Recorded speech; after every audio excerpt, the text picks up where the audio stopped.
अपनी sari J&K state वापस चाहिए, असेंगी अपना स्टेट सब्जेक्ट वापस चाहिए, असेंगी बाहर के ठेकेदार नहीं चाहिए, असेंगी अपने जम्मू के लोग चाहिए। एक भी ठेकेदार अज काम नहीं कर रहा जम्मू में, सब लोग 12 जने काम कर रहे हैं और माइनिंग जो 12 लोग कर रहे हैं, जिथे साढ़े लोगों की ट्रैक्टर ट्रालियां नहीं चलान दिया देन उथे उनके डंपर चलाए ना। एक नया आंदोलन जम्मू कश्मीर को देखने को मिला स्टेटहुड के नाम पे। पाकिस्तान के जो झंडे चढ़ते थे, पत्थरबाजी होती थी, हुर्रियत और अलगाववादियों का एक यहाँ पर था परिवारवाद, आतंकवाद, भ्रष्टाचार, वो चीज़ें क्या हम पुनः लाना चाहते हैं। अगर यहाँ पर सेंटर लॉ एंड ऑर्डर अपने हाथ में ना ले इस हालात में, तो आप खुद समझ सकते हैं कि यहाँ पर बाहरी शक्तियाँ किस प्रकार से। लेकिन वो बाहरी शक्तियों के साथ साथ कह रहे हैं कि यूटी बनने के बाद हालात बिगड़े हैं, खासकर जम्मू रीजन में आतंकवाद जो बढ़ा है, इसका भी ठीकरा जो है वो फोड़ रहे हैं। देखिए, खुली आंखों से देखना होगा, हम खुद समझ सकते हैं आज पत्थरबाजी कहाँ है। आज हुर्रियत और जमायत जैसे जो लगातार बंद का ऐलान करते थे, वो आज कहाँ है। जो वहाँ पर नित्य प्रति पाकिस्तान का झंडा चढ़ता था, वो आज कहाँ है। मुझे लगता है पर नुकसान होगा क्योंकि आह्वान वो कर रहे हैं। देखिए, तो पहले भी आंदोलनों में जम्मू में डेवलपमेंट सबसे ज्यादा हुई है। इस केवल लॉ एंड ऑर्डर, क्योंकि केंद्र को अपने हाथ में रखना भी चाहिए। इस प्रकार की परिस्थितियां हैं। गृह मंत्री जी ये कह चुके हैं, हालात ठीक होने के साथ ही यहाँ पर स्टेटहुड है कि जो बाहरी लोग हैं यहाँ पर माइनिंग वगैरह कर रहे हैं, तो वो जो है उनसे छीना जाए। जम्मू कश्मीर के लोगों को अभी प्राथमिकता मिलनी चाहिए, मैं इसके हक में हूँ। ये कि बाहर के लोग आकर के सब कुछ खा जाएंगे, ऐसा नहीं। अपने लोगों को भी सशक्त बनना होगा। लेकिन हम स्पेशल स्टेटस तो हमें जो है मिला था वो नहीं, किसी भी राज्य को स्पेशल स्टेटस नहीं है। ये युवा राजपूत सभा कह रही है कि हमने आह्वान कर दिया एक बड़े आंदोलन का, और ये आंदोलन जो है केंद्र सरकार के उस फैसले के खिलाफ होगा जहां से जम्मू कश्मीर को राज्य से यूटी में तब्दील कर दिया। और इस आंदोलन में स्टेटहुड की मांग होगी, बाहरी राज्यों के लोग जो यहाँ पर रोजगार पा रहे हैं उनके खिलाफ की मांग होगी और अपने अधिकार पाने की। मेरे साथ कविंदर जी हैं, लगातार जम्मू कश्मीर के विभिन्न मुद्दों पर, ज्वलंत मुद्दों पर अपनी राय रखते हैं। क्या लगता है अब एक नया आंदोलन जम्मू कश्मीर को देखने को मिलेगा स्टेटहुड के नाम पे? देखिए, ये उन्होंने ऐलान किया है, ये मुझे लगता है उनसे ही पूछिए तो ज्यादा बेहतर रहेगा।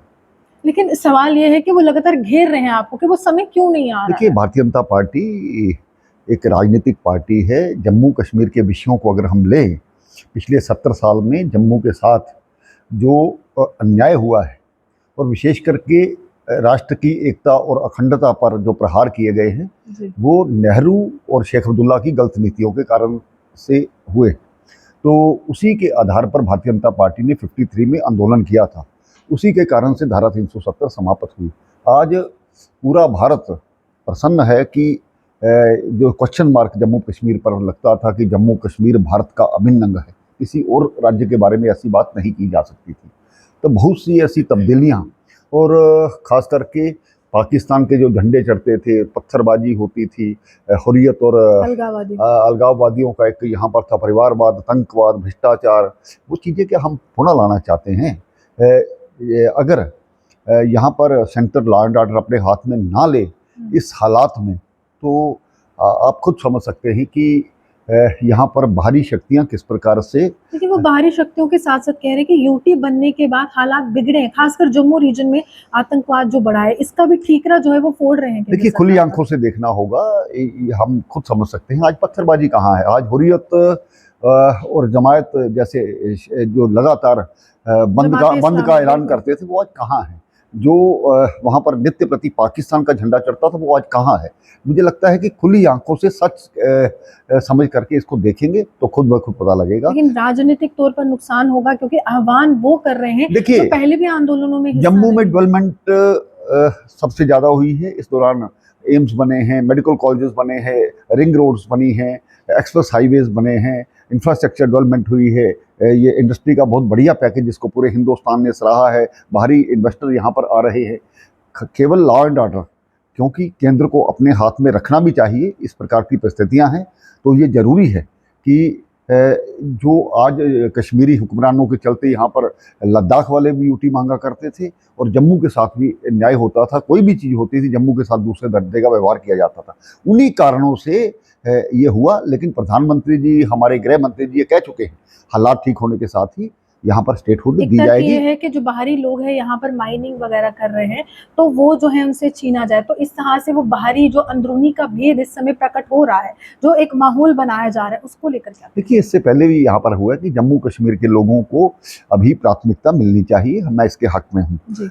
क्योंकि बहुत सी ऐसी बातें होती हैं, पिछले दिनों लैंड का एक इशू चला था, तो 15 साल तक जो डोमिसाइल हैं तो उनके बारे में था, लेकिन ये कि बाहर के लोग आकर के सब कुछ खा जाएंगे, ऐसा नहीं। अपने लोगों को भी सशक्त बनना होगा। लेकिन हम भी स्पेशल स्टेटस तो हमें जो है मिला था वो नहीं है, तो वो नहीं, तो वो भी कह देखिए, रहे हैं। किसी भी राज्य को स्पेशल स्टेटस नहीं है। ये भारत माता है, ये हिंदुस्तान एक है और एक ही होना चाहिए। हम हिंदुस्तान के किसी भी राज्य में जाकर के कुछ भी कर सकते हैं, तो यहाँ पर क्यों मनाही है? ये कोई अलग वो राज्य आज देश नहीं। महंगाई, बेरोजगारी से कुछ अगर नकेल कसी जाएगी, ये जो नया बजट आया है इस समय। नहीं, बिल्कुल, आपने देखा होगा कि किसान के लिए 1,52,000 करोड़, 3 लाख करोड़ का इंफ्रास्ट्रक्चर डेवलपमेंट, युवाओं के लिए 4 करोड़ नौकरियां, आवास योजना के तहत 4 करोड़ मकान यहाँ पर, महिलाओं के लिए और विशेष करके युवाओं के लिए जो Internship स्पेशल प्रोग्राम है। लोन्स देने का प्रावधान किया गया है, उनको स्किल डेवलपमेंट के लिए काम किया गया है। इसके अलावा किसी भी क्षेत्र में मुझे लगता है कि कमी नहीं है। एजुकेशन के क्षेत्र में चाहे देखिए, एक बजट की हम अगर डिटेल में बात करें तो कोई भी ऐसा सेक्टर नहीं है जहाँ पर कि लोगों की जो एक अपेक्षाएं थी उसको पूरा नहीं किया गया। चुनावी बजट तो नहीं है कि वोटों के हिसाब से इसका अनुमान देखिए, पूरे लगाया? देश में अभी इलेक्शन हुए हैं और प्रधानमंत्री जी ने कल भी अपने भाषण में जो एक कहा था बजट को लेकर के, हमें राष्ट्र हित में काम करना है। वो 4.5 वो जनवरी 2029 में बात करेंगे, जब 6 महीने इलेक्शन में जाएंगे। इसलिए अब सभी को देश के साथ काम करना चाहिए और अपोजिशन को भी सोचना चाहिए। सरकार बचाओ, ये इस तरह का भी एक सवाल है, सरकार बचाओ देखिए, बजट। सरकार बन चुकी है और सरकार लेकिन चलने वाली स्थिरता है। है, स्थिरता है, क्योंकि आंध्रा और दूसरी तरफ से बिहार, जिस तरह से बौछार हुई है वहां पर प्रोजेक्ट्स की, जिस तरह से आवंटित किए गए हैं फंड्स, उसके बाद तो यही लग रहा है। देखिए, कुछ दिया है, मुफ्त नहीं दिया। वो जो विपक्ष की मुफ्त वाली राजनीति है वो हम नहीं करते हैं।